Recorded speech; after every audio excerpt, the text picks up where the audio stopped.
Welcome back to the channel. At ngayon pag-uusapan natin itong malapit na dumating the salary increase fourth tranche for government employees. So just this year I was able also to make a video on the salary increase per third tranche that was effective last January 2022. And this episode will also talk about this same SSL or the same law kung saan kasama dito yung implementation of the fourth tranche of the salary increase for government employees. Alright? So for just a short background, our salary increase for 2023 is actually based on the Salary Standardization Law 5, which is actually implemented on the four tranches. So yung first tranche, we have it already last January 2020. The second tranche was 2021, and the third tranche was actually released this year, 2022, and we are expecting that the fourth tranche will be released next year on 2023. The 30 Scientist Law or the Salary Standardization Law SSL5 in Malacanang on Wednesday, January 8, 2020. And this is called Republic Act number 11466, or an act modifying the salary schedule for civilian government personnel and authorizing the grant of additional benefits and for other purposes. Okay, just earlier this year,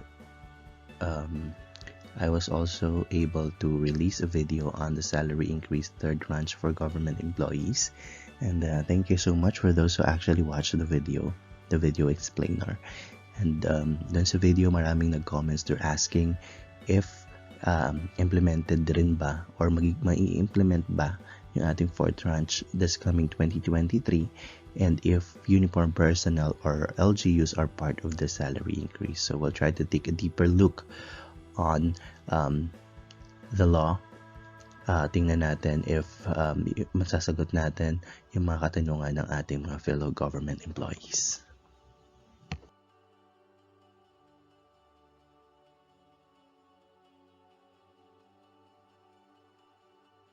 So tingnan natin mabuti yung Republic Act number 11466 or the Salary Standardization Law. On Section 3, it talks about the coverage. So sinasabi dito that this act shall apply to all civilian government personnel and the executive, legislative, and judicial branches, constitutional commissions and other constitutional offices, government-owned or controlled corporations not covered by Republic Act number 10149, and local government units. They shall cover government personnel, whether regular, contractual, or casual, appointive or elective, and on full-time or part-time basis. So this is the Section 3 or the coverage. Ayan, so pero kasama din dito sa law, sa Republic Act number 11466, ang provisions which talks about the exclusions kung sino yung mga hindi kasama, and that's in Section 4.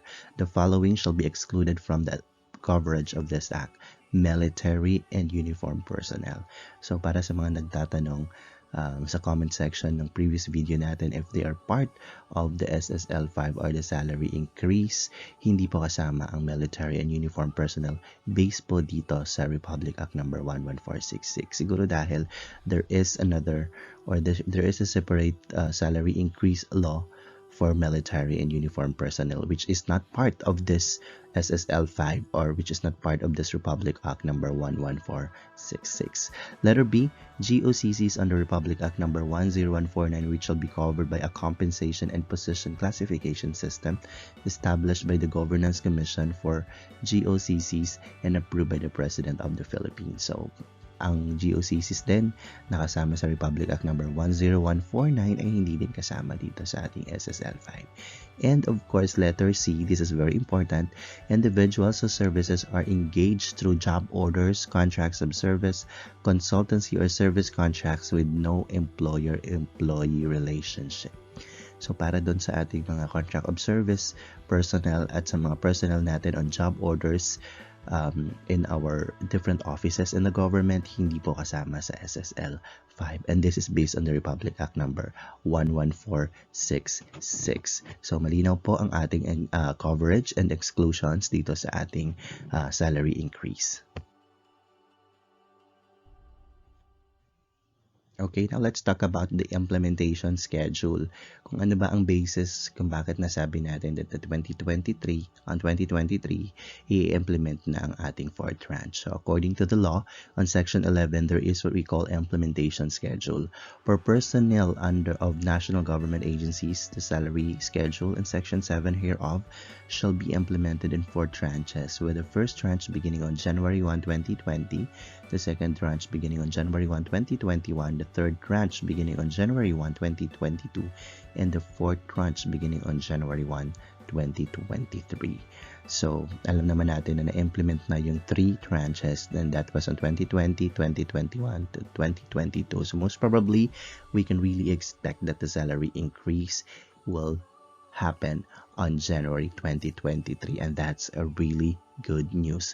For personnel of GOCCs and LGUs, the implementation period shall not be less than 4 years, depending on their financial capabilities. So, tandaan natin that there is a note here that depending on their financial capability. So, siguro for the LGUs, there is a separate implementation, provided that the initial implementation shall not be earlier than January 1, 2020.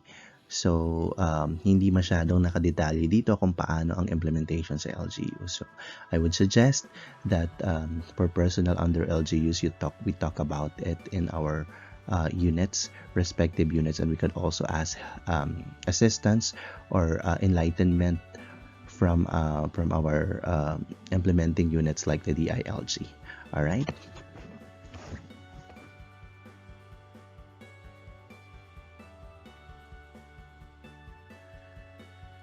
Okay, so naka-attach na rin doon ang implementation schedule and the payment schedule, or the salary